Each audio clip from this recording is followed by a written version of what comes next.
utilizar el sueño reiteradamente para ejemplificar las diferentes facetas. Y entonces le hablaba a ella de que me está hablando la Marta deprimida, me está hablando la Marta furiosa, esto lo sintió la Marta intelectual, o esto es la Marta complaciente con los demás. Inherente tanto en los enfoques freudianos como en el de las relaciones objetales hacia el ser, está el considerar que el mismo se compone de identificaciones conflictivas de ambos padres y de otros, y que éstas son rechazadas o transferidas. Sin embargo, la paradoja que debe ser tolerada es la de que el ser, aunque luchando hacia la unidad como una organización supraordinaria, al mismo tiempo está, y sin remedio, conflictuado y dividido. Una segunda viñeta clínica, ¿no? Okay. Una segunda viñeta clínica nos servirá para reforzar el tema a que hacemos referencia. Se trata de una joven profesional destacada que, perteneciendo a una familia prominente en su país de origen, tiene que emigrar dada una situación desafortunada en que cae la familia, producto de una sangrienta guerra civil. Acude a consulta luego de un primer matrimonio que había fracasado y que la había confrontado con la necesidad de revisar su historia y encontrar una fórmula para sentirse más coherente. La paciente se relacionaba conmigo como un objeto self paterno, dada su identificación con un padre que apreciaba mucho el estudio y el intelecto. La paciente sabía que yo era profesor universitario, entonces para ella yo era como su papá, pues. Al mismo tiempo se molestaba cuando yo no comprendía por qué se quejaba constantemente de su trabajo, colocándome en el mismo lugar que su madre, que no apreciaba sus intereses intelectuales y que le exigía hacer labores domésticas y trabajar en el negocio de la familia. Debo reconocer que esta era una reacción contratransferencial mía, es decir, que a veces no entendía bien, que se escapaba a veces de mi control consciente. Los objetos de la infancia, sus abuelos, sus tíos, amigos, que quedaron en su país de origen, fueron muriendo o quedando en el pasado, y cuando no podía conectarse conmigo, tendía a añorarlos intensamente. Especialmente cuando yo tenía que salir de viaje, ya fuera por vacaciones o para asistir a alguna actividad profesional. Se sentía muy deprimida. En uno de esos periodos difíciles de transferencia negativa, tuve el siguiente sueño. Comillas. Observo un pequeño bonsai. Ustedes saben lo que es un bonsai, ¿no? Ok. Que me han regalado y que le veo algo extraño, raro desde lejos. Me acerco y descubro que el tallo de la planta está partido. No está unido. La parte superior flota, pero la planta no está muerta, sino que sigue viva, como si estuviera conectada al resto del tallo. Ahí termina el sueño.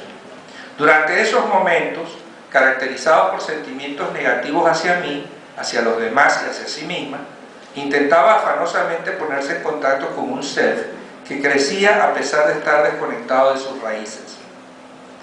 Resultaba ser una descripción incomparable de su situación psíquica en momentos que nosotros llamamos momentos como sí. Explicaba sus miedos y temores, su sensación interna de vulnerabilidad aterrorizante, su sensación interna, sus cavilaciones suicidas y la envidia que sentía hacia los hijos que no habían sufrido en la infancia lo que ella había sufrido y que tenían lo que necesitaban.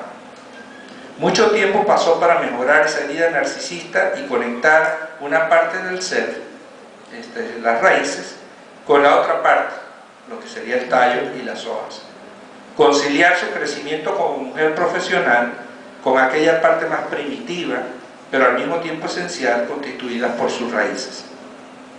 Como vemos, el sí mismo no es fuente solo de buenos recuerdos, también están las circunstancias que acompañan el crecimiento y que en algunos casos pueden ser traumáticas, si no trágicas.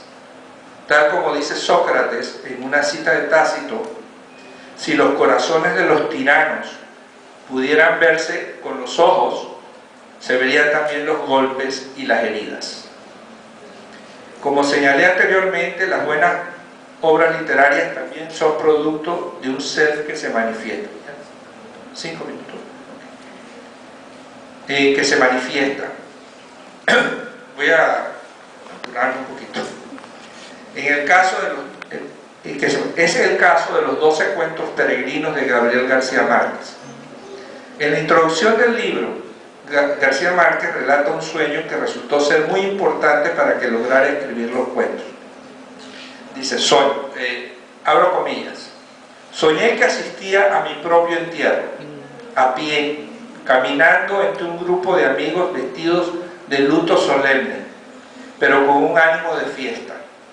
Todos parecíamos dichosos de estar juntos, y yo más que nadie, por aquella grata oportunidad que me daba la muerte de estar con mis amigos de América Latina, los más antiguos, los más queridos, los que no veía desde hace tiempo. Esto lo soñó en Barcelona. Al final de la ceremonia, cuando empezaron a irse, yo intenté acompañarlos, pero uno de ellos me hizo ver con una severidad terminante que para mí se había acabado la fiesta. Eres el único que no puede irse, me dijo. Solo entonces comprendí que morir no es estar nunca más, es estar nunca más con los amigos. La conexión con el self no solo es imprescindible en los pacientes que acuden al psicoanálisis por haber perdido su hoja de ruta. También los artistas necesitan poder conectarse con su self para crear o para iniciar un periodo creativo. García Márquez, poco antes de tener este sueño, había terminado de escribir El otoño del patriarca, que él considera su trabajo más arduo y azaroso, y no sabía por dónde seguir. Además había traspapelado el cuaderno de notas donde recopilaba los temas que integrarían su libro de los 12 cuentos peregrinos. Diría entonces, no sé por qué, aquel sueño ejemplar lo interpreté como una forma de conciencia de mi propia identidad. Nuevamente, como en el sueño anterior, se impone la necesidad de conectarse con el self, con el fin de revitalizarse y poder continuar haciendo lo que se está haciendo, es decir, el vivir plenamente justificado. La desconexión con el self trae como consecuencia una sensación de anomia, de extrañeza con nosotros mismos y como consecuencia una necesidad imperiosa de llenar nuestras vidas de cosas estériles, no vivas e inútiles, o de trabajar en forma extenuante con el fin de no sentir el vacío o de perdernos en la neurosis tratando de ser lo que no somos, o finalmente transitar por la vida como un falso self, lo que constituye una tragedia. Interesa saber que García Márquez necesitó en este periodo de su vida pensar en su propia muerte y en la soledad absoluta que implica. Desafortunadamente, como reconoce el escritor, no podemos irnos con nuestros seres más queridos ni con nuestros amigos más apreciados. García Márquez necesitó de este sueño para conectarse con su ser, para continuar escribiendo. Luego de 1000 peripecias, catapulta su imaginación y crea 12 bellísimas historias que, pensándolas bien, tienen más que ver con la vivencia de la muerte como preámbulo de la vida y no lo contrario. Muchas gracias.